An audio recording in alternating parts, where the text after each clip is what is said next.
د چین د روغتیايي مرستو دریمه محموله تېره ورځ کابل ته راورسېده.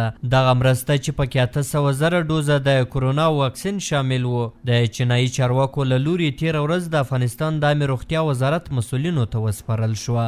د چین سفیر وانګیو د دې مرستو د سپارل کېدو پر مهال وویل چې یادې مرستې د چین هیواد د ولس له لوري له افغانانو سره شوي دي. د نوموړي په خبره د دې مرستو پر دوام به 200,000 ډوزه د کرونا واکسین نن کابل ته راورسیږي.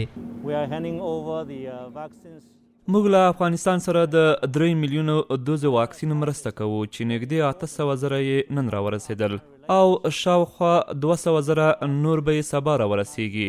له دې سربیره موږ په نږدې راتلونکي کې د 40 میلیون ډالرو په ارزښت نورې بشرپالې مرستې هم کوو. د افغانستان د عامې روغتیا وزارت چارواکو د چین هیواد له دې مرستو مننه وکړه او له نړیوالې ټولنې څخه یې هم غوښتنه وکړه چې له افغانستان سره خپلو بشري مرستو ته دوام ورکړي. مننه کوم بیا هم د چاینا هیواد چې دوی له موږ سره په دغه برخه کې همیش مرسته کړې او دوی غواړي چې له افغانانو سره خپلې بشري مرستې لا هم ګړندۍ کړي او دې ته ادامه ورکړي.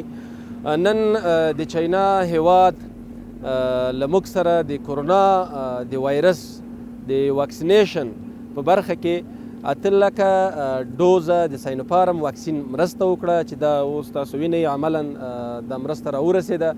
چین پر داسې مهال له افغانستان سره د کرونا واکسینو مرسته کوي چې په دې هیواد کې د ژمي پر رسېدو سره یو ځل بیا د کوویډ 19 ناروغۍ د 4مې څپې د راتلو لپاره اندېښنې مخ پر زیاتېدو دي. دغه راز چینایي چارواکو له افغانستان سره د نورو مرستو ژمنه هم کړې ده. د چین د بهرنیو چارو وزارت ویان لی جیان ویلي چې چین له افغانستان سره د 200 میلیونو یوانو په ارزښت د بیړنیو مرستو د عملي کولو کارونه چټک کړي دي.